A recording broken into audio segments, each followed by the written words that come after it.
Welcome to part 3 of Competency 16. In this video, we will continue working with classic probability.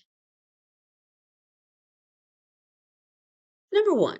What is the probability of rolling an ordinary number cube once with the cube landing on an even number on the first roll and a number greater than 4 on the second roll? Okay, well, the first thing we need to note is the word and means multiply. Even number of an ordinary number cube. That just means a regular plain die. Thing in education, we quit calling them die or dice. Now we call them an ordinary number cube. Okay, so we need to say first on the first roll, we're going to say part over total. Well, the part we want is 2, 4, 6. Well, that's 3 of them. The total, of course, ordinary number cube, that's 6 sides, 6 faces.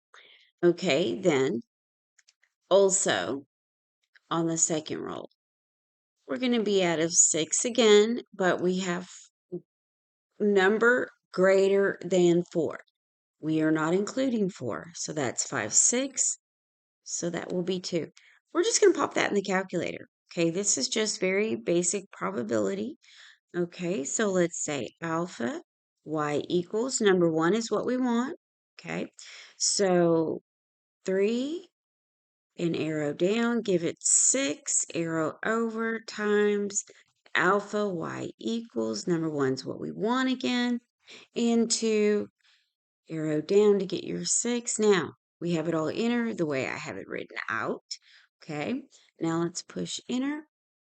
1 over 6, that's A. Now, you may have asked, why didn't you just multiply across and then simplify? Why would I do that? 1, typing it in exactly the way it is stated in the word problem. That eliminates mistakes. I also saved some steps. I knew what I had. I knew what the problem said. Put it in my TI-84, and I'm done. Okay? All right? And when you're taking a test, I've said this in so many of my videos, it's not worth it. You're going to get tired and frustrated. There's no point in it. Even the best of us can go into a test and not do well. So use your calculator to take the burden off of the brain power. Okay. All right. Number 2. What is the probability of drawing a red jack in one draw? That is very classic simple probability. Well, first off, they didn't say what kind of deck we had. And we're kind of assuming that a red jack is going to be in an ordinary deck of cards. So if we're talking about an ordinary deck of cards, there's 52. They're just talking about one draw, okay? But that would be getting a red jack. Well, there are 4 jacks in a deck of cards, and only 2 of them are red. Well, looks like we're going to have to reduce. Well, of course, we're going to have to reduce. So just put it in your calculator. That's fine. So let's say alpha y equals, okay, now there's our fraction set up, 2, arrow down, 52.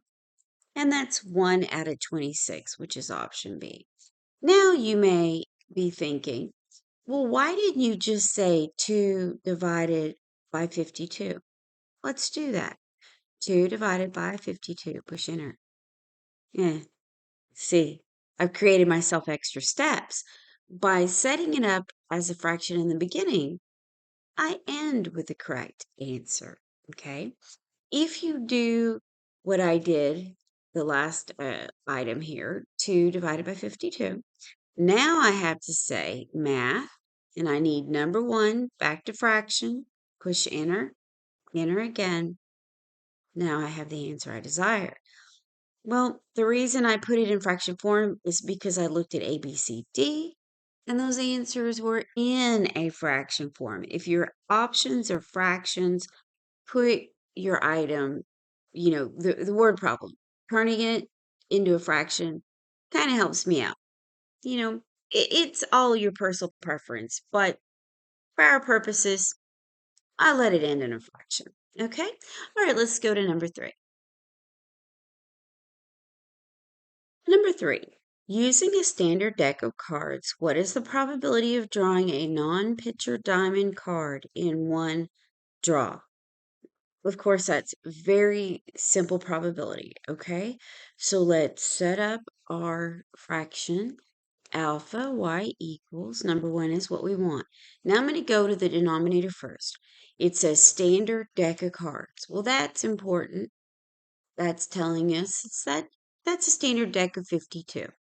Okay, so we need 52. Now we need to think about our deck of cards. Well, diamonds, there are 13 diamonds. Out of that 13, there are uh, 3 pitchers, so that would be 10. Out of the 13, there are 10 non-pitcher. So our numerator is 10, and let's push enter. Option B is what we need. Okay, well, that isn't what I wanted, but it'll work. I was going for the pen, but option B is what we need. So let's move on. All right, so let's see. Number 4, an experiment requires, move it just a little. An experiment requires drawing one card at a time from an average deck of 52 playing cards. And so we're still in a standard deck. If the cards are drawn with replacement, very important, okay? That means we can use just a classic probability. What is the probability of drawing an ace and then a black picture card? Okay, because we have replacement or repetition, that's 2 words that are used commonly. We know that we have a very standard way, and the 52 is our denominator each time. The word and implies multiply, and we know each draw will have 52 cards. Okay. And let's see, an ace. Well, how many aces are there in a deck? There are 4. And a black picture card. Well, there are 2 suits that are black in any deck. Okay. And each of those suits, okay, which is the club and the spades, they have 3 picture cards each. So that is 6. Okay, so we can set that up in our calculator exactly the way we wrote it. All right, so alpha y equals, all right, so we could just, now that we have a fraction, we could multiply straight across. Okay, this is what I mean. We could say 4 times 6 is our numerator, and 52 squared is our denominator, and push enter. Okay, and option B is correct, right? Take a look at what I did. I was just saving myself a step. I mean, I could have, entered 4 over 52, push times, and then set alpha y equals again. Well, why would I do that when I can just enter what I have? What I have in my calculator is equivalent to what I have written down. Okay, let's go on to number 5. Using an average deck of playing cards. See, they've said it again. No assumptions. We're using the same kind of cards. Okay, we will draw 2 cards at a time. Now, this is important. 2 cards at a time, not 1 card at a time. Okay, if the cards are drawn without replacement, okay, another highly important aspect. Okay, what is the probability that the first card is red and the second card is black? Okay, there's a lot more going on here, but still not difficult. Still pretty basic probability. Okay, the word and is multiplication. Well, when we go to draw the card the first time, we can say, hey, I've got a total of 52. When I go to pull the card the second time, I have 51. Now, red cards, we have two suits that are red, okay? Diamonds and hearts are red. There are 13 of each, okay? So I'm going to say 2 times 13, okay? And then the second card is a black 10. Well, there's only two suits that are black, spades and clubs. That means you only have two black 10s, right? And we can put this in the calculator exactly the way we see it. Okay, we could put it in the calculator the way we see it, or we could multiply it straight across. I'm going to put it in the way I see it, okay? The way I actually have it written down, okay? So I have alpha y equals setting up my fraction. So I have 2 times 13. Okay, that was first card is red. Well, I have two suits that are red, and that'll be over the total 52 cards. But now I'm going to multiply times in alpha y equals number 1. Now I have the fact that the second card is a black 10. Well, there are two black 10s in any standard deck, but my total cards to draw from is now 51. So I push enter. 1 over 51 is my option D, okay, which is correct. Okay, all right. Number 6. A bag of jelly beans has 8 yellow, 6 red, 4 black, and 7 green jelly beans. If you eat 2 jelly beans one at a time, what is the probability of eating a red jelly bean followed by a green one? Okay, right. The fact that it says followed by implies both will be eaten. Okay, that means and, which we know that is going to imply multiplication because you're not given the option of eating a red one or a green one. It's just you're going to eat this one, then eat the next one. Okay, so that's and because it's both get eaten. Okay, now let's set this up. We need to deal with our denominator first, probably would be the best. Or you could say, okay, first is red. Red has 6. Okay, I agree. Just pop the numbers in there. And green would be the second uh, jelly bean pulled, and green is 7. Now we can look at our denominators. Well, I see for the first one, you're going to have all your jelly beans, right? You haven't eaten anything yet. So you just add all those up, which I can see that that's 25. But when you're taking a test, do not rely on that. Go ahead and verify what you see and add them up. 8 plus 6 plus 4 plus 7, and it should equal 25. Yes, it does. So when we go to pull out the first one, okay, we have 25 in the bag, and the probability of getting a red one is 6 out of 25. And we multiply that by, wow, that must be 7 out of 24. You ate one of them, regardless of what the color is.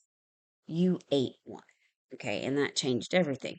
Okay, so let's pop that in the calculator. I'm just going to multiply it across, and like I've done before, so say alpha y equals enter. So just say 6 times 7, arrow down, 25 times 24. And we have the same thing that we wrote down. Yes, it's a different form, but it's equivalent. So let's push enter. And our answer is in fraction form because we put it in as a fraction. Therefore, C is our option. Okay? Right, number 7. The probability of rain today is 0.24. If the probability of it raining today and tomorrow is 0.15, what is the probability of rain tomorrow, assuming the events are dependent? Okay, the fact that they're dependent helps us out. When they said they're dependent, then we can look at the situation as is. Okay. If they were independent, that is a different kind of probability. Okay. Because they're dependent, we can look at these decimals as is and simply go with multiplication. Okay, so let me lay this out. Okay, you actually, in the next video, we go into the independent type of situation. So if you want to, you know, brush up on that, please watch the next video. Okay, all right, so what do we really have here? Well, we have the first day. There's what's going to happen on the first day. Okay, it rained that day. And, which implies multiplication, tomorrow. But we don't have a number for tomorrow. That is simply going to be X, I don't know. Okay. Well, is equals, and then that's our total. So what do we have? 0.24 X equals 0.15. To find out what X is, divide both sides by the coefficient of 0.24. Okay? And this gives us something to put into our calculator because this coefficient in front of our x has now been turned into 1 and we no longer need it. So on the other side, on the right-hand side, we now have something to enter into the calculator. Okay, so that's alpha, y equals, enter. Okay, and I'm just going to say 0.15, arrow down, and that's 0.24. Okay, to enter correctly, push enter, and that gives us option D, which is correct. Now, take in mind that that could have been or may have needed to be a fraction. Well, I can see, because I already know, I'm familiar with these decimals. That's 5/8. That's 5 out of 8, 5 over 8, 5/8, however you want to say it. How could we get that? We'll just say math. Number 1 is what we need. It's highlighted already, so just push enter twice, and we get 5 over 8. Okay? Either answer, they're equivalent. It's fine. Okay, just thought I'd show you that real quick if you haven't watched other videos. All right, so let's look at number 8. The probability that John will work today is 0.85. If the probability that he will work today and finish all his work is 0.68, what is the probability that he will finish all his work given that he goes to work today? Okay. Now, that's important, that last little bit. If they didn't say this, it's just like the dependent above. It's all dependent on, did he go to work? If he didn't go to work, then all bets are off. Okay. Everything is just false. It doesn't apply. But he goes to work, and now here's our probability of him finishing. Okay. Because one event depends on the other. And this allows us to do the simple multiplying. Okay. As I said for the prior question, if he didn't go to work or if they were independent situations, then everything would change. Okay. So what do we have? Well, we have the same kind of setup. We have our beginning. He went to work. Okay. He goes to work. So this is his probability. Okay. And then it says, and Well, that's a multiplication. Well, up here on the prior one, I didn't write the multiplication. You don't have to. Okay, but this phrase right here, finish all his work. That is the x. That's the value we're looking for. Okay. And it will equal this total probability of 0, 6, 8. To find the value of x, we do exactly the same thing. We divide by this coefficient on both sides. Now, again, we have something reasonable to put into our calculator. Okay, let's do that. So alpha y equals, enter. Okay, and we have 0.68, arrow down, 0.85. Let's push enter. Okay, and I entered it all correctly. Okay, push enter, and we get a good decimal, which is option A. Oh, well, go ahead and change that. Now, well, I guess it doesn't matter if it's a highlighted. There we go. Okay, now that can also be put into a fraction form. Again, what do you do to get the fraction? You say math. Number one is already highlighted here. That's what we want. So we push enter twice, and that would be 4/5. They could give either one. They could ask for fraction, they could ask for decimal. It's your job to be able to go back and forth. Okay, this is the last question in this particular video. And I want to thank everyone again for watching, liking, and subscribing. It is greatly appreciated, and I hope everyone is gaining all the information that they need. And again, happy testing, everyone.